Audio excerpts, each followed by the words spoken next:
All right, let's talk about a couple other chord issues, including slash chords and sort of jazz chord symbol performance practice concepts that are really important to cover. So let's jump right into it.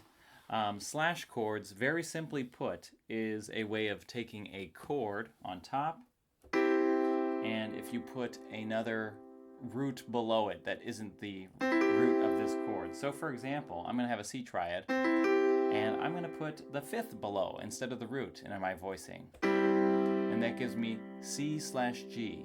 The first piece of information in front of the slash tells you exactly what the chord is. In this case, it's a C triad. And then after the slash, that G tells me what note is in the root. So let's put this in the context of a kind of a famous tune. How about that? The tune Green Dolphin Street, which is sometimes played in the key of C minor. Let's go with that. But Green Dolphin Street starts with a C major chord. Then it goes to a minor chord. We keep that C as our pedal point, but we get new harmony.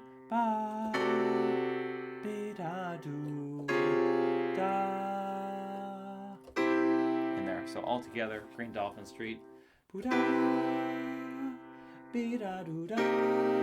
Then we get our first real slash chord.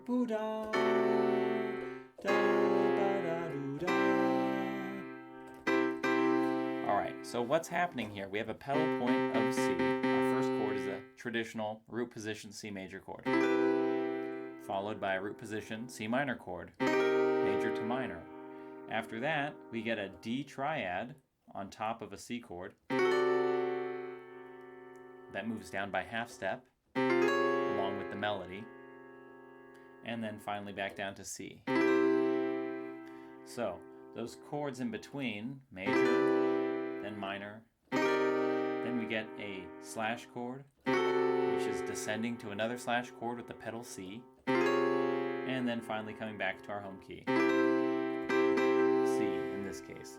So Green Dolphin Street's a really great example of those slash chords being put into use.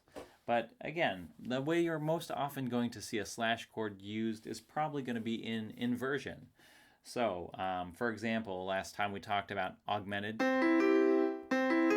triads, and I said you can augment a major or a dominant seventh chord because they have a major triad. Well, how come we can't do it to a minor triad? Let's find out. Let's augment the fifth on our minor triad. Okay, we have an root, lower third, augmented fifth, but our ear doesn't hear this as a augmented fifth with a minor third. Our ear hears this as an A flat major triad with a C in the bass. So it's another example of a slash chord. This would be called A flat / C, as opposed to calling it C minor augmented, which don't ever use that chord symbol. It's not a real good one. So let me give another quick example. On the tune My One and Only Love, really great ballad, has the first couple chords use inversion to give it a walk-in bass line, because it starts on the 1 chord and then it goes to the minor 6 chord. However, the bass line goes like this: C major 7, then it goes to the bass, then it goes to that minor chord, then the 7th is in the bass. This chord, he didn't like it that way. So let's try that again. So we have C major 7 with the B in the bass, and then we go down to an A minor 7 chord with a G in the bass. Still reading as C major 6. It'll be the same pitch information, but you can kind of see what's happening. So that we get this kind of like descending motion on the way down.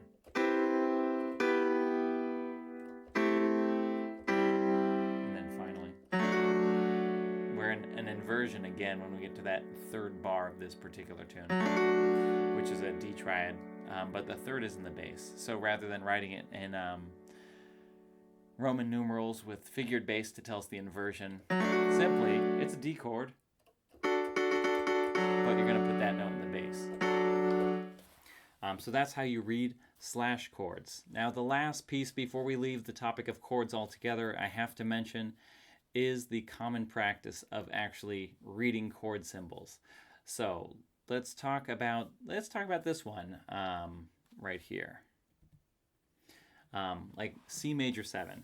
If I was to read that chord, C major 7, it tells me really two basic pieces of information. C, that we have a major 7th on top. So I've been using the piano and building chords in thirds so that they're really easy to kind of see how they're put together so far. However, a actual jazz pianist would probably not voice a C major 7 chord this way. And here's where reading chords gets a little bit tricky. If you are the musician interpreting a chord symbol and it just says C major 7, you actually don't just have these 4 pitches at your disposal. You as the chord player can decide what voicing to use, so we might revoice this like so, which sounds significantly better. However, you can also make decisions about what extensions to put on this chord. C major 7 doesn't say anything about extensions, but very few jazz pianists and guitarists are going to play that. Instead, you might catch a voicing that's something like this. Now, this chord didn't say anything about a 9th or a 13th, but you can make some decisions on this based on the quality of the chord C major and the common extension types, which I mentioned as being the consonant extensions, since there's no notated altered extension on this particular chord symbol. But, going a whole step above the root gives me the 9th. Going a whole step above the 3rd can give me that sharp 11th. Going a whole step above the 5th can give me that 13th. So any of those can really be fair game. If the chord is really just C major 7, depending on where I'm coming from, where I'm going to, I can have a couple choices. For example, I could do this type of voicing, which is really just a 6-9 chord, and I'm replacing the 7th because 6, 9, and 7, as we talked about in the last video, do sort of substitute for each other. Or I might do something like this. This might be a nice sound right here. Here we go. Where I put that sharp 11th in there instead. And you might notice that I also have looks like a D triad on top of a C major 6 chord, which gets that sound all together. So in terms of performance practice, when you're interpreting the chord, you're allowed to make changes and add things to a simple chord change. Now let's flip that situation. If you're reading chord changes and all you have is D minor 7, G7, C major 7, if you're the one playing the music, you can add those extensions. Now, if you're writing the music for other musicians and you want them to kind of add their own extensions or add their own voicings and flavors to it, then you should give them really plain chord changes like D minor 7, G7, C major 7. And don't mention extensions, just let the players kind of figure out. However, if you're looking for a really particular sound, like you want that D minor chord to be a minor 11 type voicing, and then you want it to be a 13 with a flat 9 kind of voicing right after that, followed by a major 7 with a sharp 11 kind of sound, which is cool,